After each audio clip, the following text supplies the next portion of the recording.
Hello, and welcome to round 2 of TCG Showdown's how-to video tutorials. Today we will be going over how to use our exclusive two-man pod feature to challenge others on the platform. So without further ado, let's dive in. Let's go ahead and get the easy part out of the way. The first thing you're going to do is sign in to your TCG Showdown account. Now you might be asking yourself, what is a two-man pod? And I'm glad you asked. TCG Showdown offers singular players the ability to operate in a competitive setting against each other for a cash prize amount of their choosing. And you can access this by clicking the Pods tab right over here. And from the Pods tab, you will not only see currently active ones, but also have the ability to create one by clicking here. Upon clicking Create Pod, you'll be greeted with a pop-up window where you have the option to select the game you wish to create the challenge in. For this example, we'll choose MTG Arena. And then down here, you've got your formats that are inside of the game with the option to create a custom format.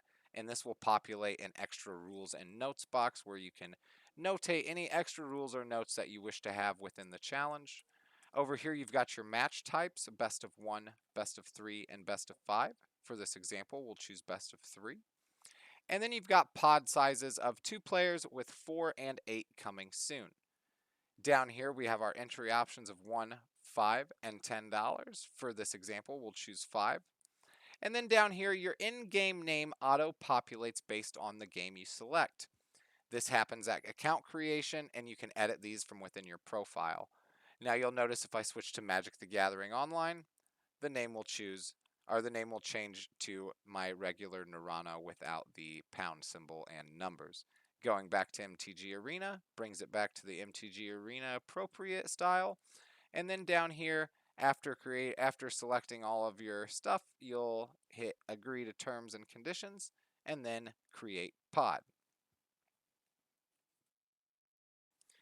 After creating your pod, you'll be greeted with this pop-up window here where you can delete the pod, edit the pod, or quickly copy your in-game name and pod ID.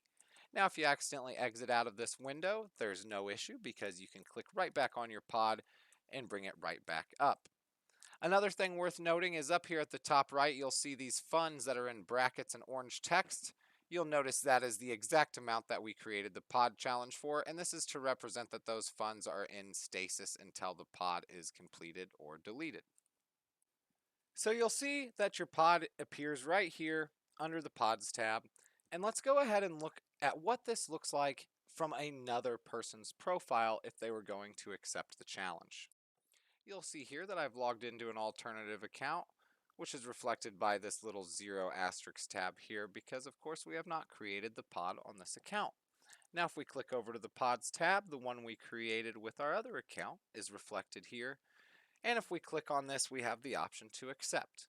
A small pop-up window will appear confirming that we want to accept the challenge. And then we click OK and hear our handy dandy Easter egg noise, which there are more across the site. Now this is our main pod challenge window. From here you can leave the pod and you can also send a message to your opponent. A few other features that this window offers is the ability to copy your opponent's in-game name here, and it's also worth noting that you are flagged ready as the accepting challenger. The person that created the pod has not been flagged as ready because they need to accept your challenge on that account. Now back over to the account that we created the challenge on originally, you'll notice that a pop-up has appeared that someone has accepted our challenge, and here we click accept and we get our handy dandy Easter egg noise once again. Go outside the platform and start playing the chosen game. When the pod is over, do not forget to submit your results. And here again you have the option to quickly copy paste your opponent's in-game name and your pod ID. After your matches are complete, you can go and submit your results by clicking this little orange icon down at the bottom right here that appears whenever you have an active pod on your account. For this example, we'll go ahead and say Wondrin 1.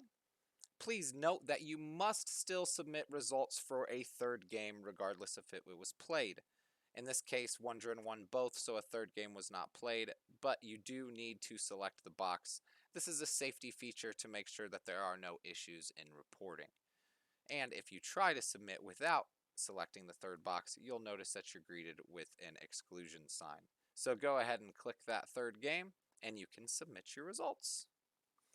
Now you are waiting for your opponent's results. And another important thing to note that there is a safety feature within TCG Showdown where if improper results are reported by the players 3 separate times, a dispute ticket will be created.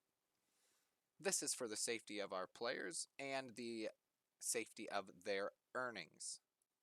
Now you'll see we're over on the other account where we do need to submit the results as well. And again, if mismatched results are submitted 3 times, that dispute ticket is created. We're going to go ahead and submit the accurate results so that there are no issues. And when we hit those submit results, you'll see good game. You'll get them next time. And back over on the winning account, you'll see that we no longer have funds tied up into a pod because it has been completed, and our balance has been updated with our earnings, which happens immediately after a pod is complete. Down at your profile, you've got a historical view of your games won on the platform, and over here you've got your statistics of cash won and overall games won as well. That concludes round 2 of TCG Showdown's how-to video tutorials. In this video, we learned how to create a 2-man pod, how to accept that challenge from another account, and we displayed what happens once the pod has been won, and where to view that history on your profile. Thank you for watching, and